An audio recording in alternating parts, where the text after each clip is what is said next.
साथियों, इस वीडियो में हम देखेंगे कर्मचारी कल्याण कोष के माध्यम से आप जो स्वर्गीय या दिवंगत शिक्षक हैं दिलीप सिंह लोधी, उन्हें सहयोग प्रदान कैसे करेंगे। आपने कर्मचारी कल्याण कोष PMUMS में अपना रजिस्ट्रेशन किया होगा, क्योंकि कर्मचारी कल्याण कोष के माध्यम से वही सदस्य दिवंगत शिक्षक को सहयोग कर सकते हैं, सहयोग राशि दे सकते हैं जिन्होंने अपना रजिस्ट्रेशन कर्मचारी कल्याण कोष में किया है। यदि रजिस्ट्रेशन अभी नहीं किया है तो रजिस्ट्रेशन कर लें आप।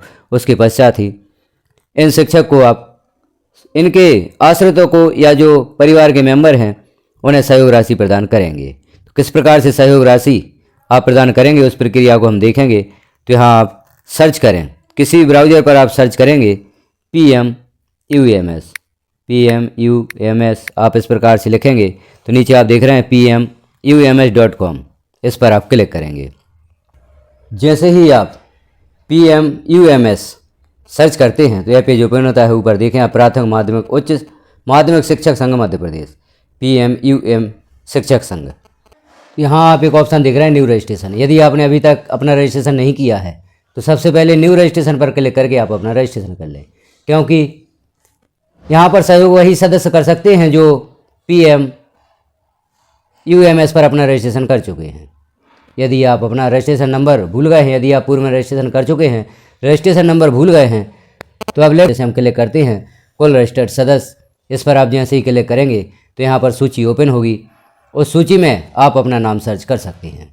जैसे यहाँ आप देखें सर्च फॉर नेम, डिस्ट्रिक्ट और डिपार्टमेंट ब्लॉक के माध्यम से आप अपनी आईडी यहाँ पर सर्च कर सकते हैं।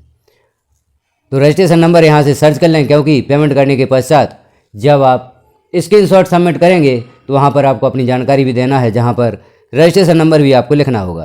तो यह रजिस्ट्रेशन नंबर आवश्यक है पेमेंट करने के पश्चात पोर्टल पर जानकारी अपलोड करने के लिए। तो यहाँ आप अपनी रजिस्ट्रेशन नंबर की जानकारी भी देख लें। अब आप दिवंगत शिक्षक के परिवार को सहयोग प्रदान करना चाहते हैं तो नीचे आप देख रहे हैं सहयोग एवं सहयोग का स्क्रीनशॉट अपलोड करने, यहाँ क्लिक करें। सहयोग सूचना भी दी गई है। सहयोग प्रारंभ 1 दिसंबर 2025 से सहयोग प्रारंभ हो चुका है। अब आप इन शिक्षक के परिवार को सहयोग प्रदान कर सकते हैं। सहयोग राशि 100 रुपये है। वह राशि आप फ़ोनपे या किसी भी UPI ऐप के माध्यम से इस परिवार को प्रदान कर सकते हैं। और भी जानकारी आप देखना चाहते हैं तो यहाँ पर डेथ सर्टिफिकेट भी दिया गया है, अपलोड किया गया है। इसे भी आप देखें, शिक्षक का नाम है और किस दिनांक में डेथ हुई है वही भी है, प्रमाण पत्र है, और संघ का जो लेटर है प्राथमिक माध्यमिक उच्च माध्यमिक शिक्षक संघ का लेटर भी यहाँ पर अपलोड किया गया है, और कुछ अन्य जानकारियाँ भी दी गई हैं। इन जानकारियों को भी आप अवश्य देख लें। तो इस प्रकार से संपूर्ण जानकारी शिक्षक के बारे में दी गई है। यहाँ पर सारी जानकारियाँ आप देखें और उसके पश्चात पेमेंट करें। फ़ोनपे के माध्यम से आप पेमेंट कैसे करेंगे उस प्रक्रिया को हम यहाँ पर देखते हैं, और फिर स्क्रीनशॉट आप कैसे अपलोड करेंगे वह जानकारी भी हम देखेंगे। तो सहयोग करने के लिए सहयोग एवं सहयोग का स्क्रीनशॉट अपलोड करने यहाँ क्लिक करें। हम यहाँ पर क्लिक करते हैं। जैसे ही आप क्लिक करेंगे तो आगे पेज ओपन होता है। अब आप यहाँ देखें शिक्षक के बारे में जानकारी है, उनका नाम यहाँ पर शो हो रहा है। अब आपको सहयोग कैसे करना है तो यहाँ पर आप देख रहे हैं 2 QR कोड दिए गए हैं। QR कोड के माध्यम से आप पेमेंट कर सकते हैं। सहयोग राशि 100 रुपये है। तो QR कोड को स्कैन करके आप सहयोग राशि प्रदान कर सकते हैं। या नीचे बैंक अकाउंट नंबर भी दिए गए हैं। पहला bank account state bank of India का है, दूसरा बैंक अकाउंट भी स्टेट बैंक ऑफ इंडिया का है, और तीसरा bank account central bank of India का है। इस प्रकार से आप इन बैंक अकाउंट पर सहयोग कर सकते हैं। चूँकि फ़ोनपे से पेमेंट आप कैसे करेंगे वह आपको मालूम ही है, या यहाँ पर मोबाइल नंबर दिया गया है तो मोबाइल नंबर के माध्यम से भी आप पेमेंट कर सकते हैं। फ़ोनपे या अन्य UPI ऐप के माध्यम से पेमेंट करने के पश्चात आप स्क्रीनशॉट अपने पास रखें। हम देखते हैं, जैसे यहाँ पर आप QR कोड जो दिया गया है इसका स्क्रीनशॉट ले लें, और जो बैंक अकाउंट यहाँ पर हैं वह आप नोट कर लें। इन बैंक अकाउंट में जो तीनों बैंक अकाउंट हैं इन्हें नोट कर लें, और किसी भी बैंक अकाउंट में आप सहयोग राशि भेज सकते हैं। यहाँ पर नाम भी आप देख लें, क्योंकि जब आप फ़ोनपे या अन्य UPI के माध्यम से यहाँ पेमेंट करेंगे तो वहाँ पर नाम का भी मिलान करना होगा। गलती से यदि एक भी अंक मिस्टेक हो जाता है तो यह सहयोग राशि किसी दूसरे अकाउंट में जा सकती है। तो आप यहाँ जो खाता धारक का नाम है उसे भी नोट कर लें, किसे हम सहयोग राशि भेज रहे हैं, तो यह नाम भी आप नोट करें। अब हम चलते हैं फ़ोनपे पर। चूँकि हमने यहाँ स्क्रीनशॉट ले लिया है, फ़ोनपे पर आप किस प्रकार से पेमेंट करेंगे वह भी हम देख लेते हैं, और स्क्रीनशॉट आप किस प्रकार से सेव करेंगे और उसे अपलोड करेंगे वह भी जानकारी यहाँ पर हम देखेंगे। फ़ोनपे पर हम पहुँच चुके हैं। यहाँ नीचे आप देखें मनी ट्रांसफ़र्स, किस माध्यम से आप मनी ट्रांसफ़र करना चाहते हैं टू मोबाइल नंबर। जो मोबाइल नंबर वहाँ पर दिया गया था उस मोबाइल नंबर से भी आप पेमेंट कर सकते हैं, बैंक अकाउंट से भी आप पेमेंट कर सकते हैं, और जो QR कोड है QR कोड के माध्यम से भी आप पेमेंट कर सकते हैं। तो जिस माध्यम से आप पेमेंट करना चाहते हैं पेमेंट करें। यहाँ जैसे QR कोड भी दिया गया है, इस पर आप क्लिक करेंगे तो QR कोड से भी आप पेमेंट कर सकते हैं। तो यहाँ हम क्लिक करके देख लेते हैं QR कोड को। QR कोड के माध्यम से आप पेमेंट करना चाहते हैं तो जो हमने फ़ोनपे पर नीचे देखा था QR कोड, उस पर आपने क्लिक किया तो यहाँ पर QR कोड सर्च करने के लिए ऑप्शन उपलब्ध होगा। नीचे आप देखेंगे अपलोड QR, इस पर जैसे ही क्लिक करेंगे अपने मोबाइल की गैलरी में पहुँचेंगे, वहाँ पर QR कोड होगा, उसे यहाँ पर आप जैसे ही अपलोड करेंगे तो बैंक अकाउंट ओपन होगा। आप QR कोड स्कैन करेंगे तो इस प्रकार से खाता धारक का नाम शो होगा। इस नाम का आप मिलान कर लें, उसके पश्चात यहाँ पर अमाउंट लिखें और जो पेमेंट की प्रोसेस है वह करें, प्रोसीड टू पे। इस प्रकार से आप QR कोड के माध्यम से पेमेंट कर सकते हैं।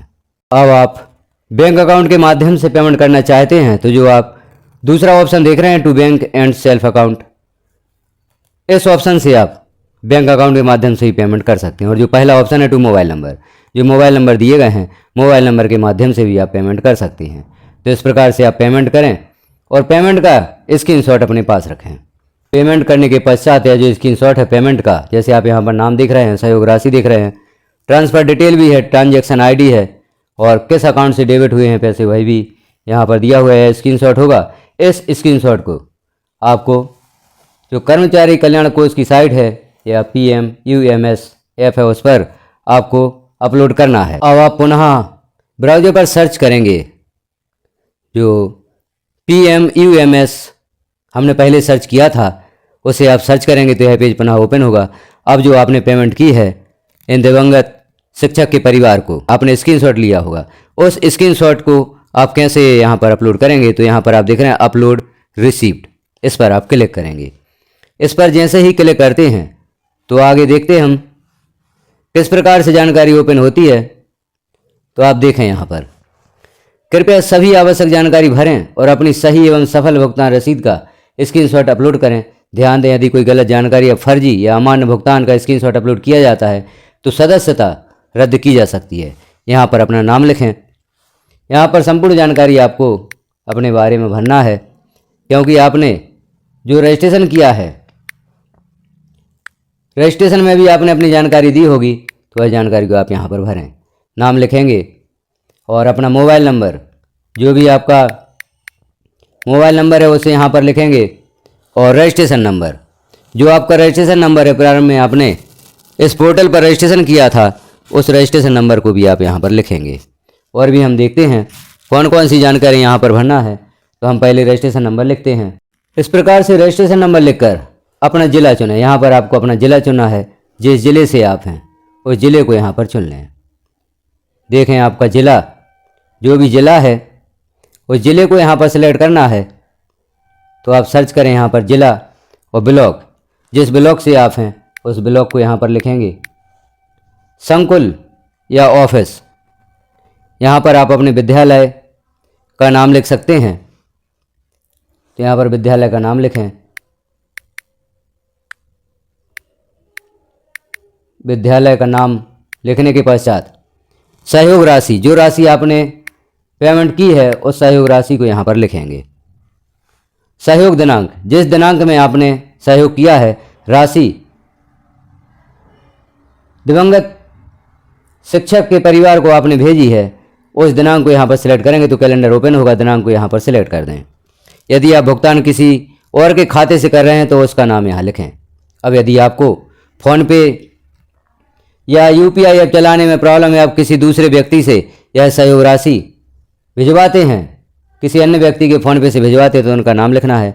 और यदि आपने अपने ही बैंक अकाउंट से यह राशि भेजी है तो यहाँ पर नाम नहीं लिखना है, इसे आप खाली छोड़ दें।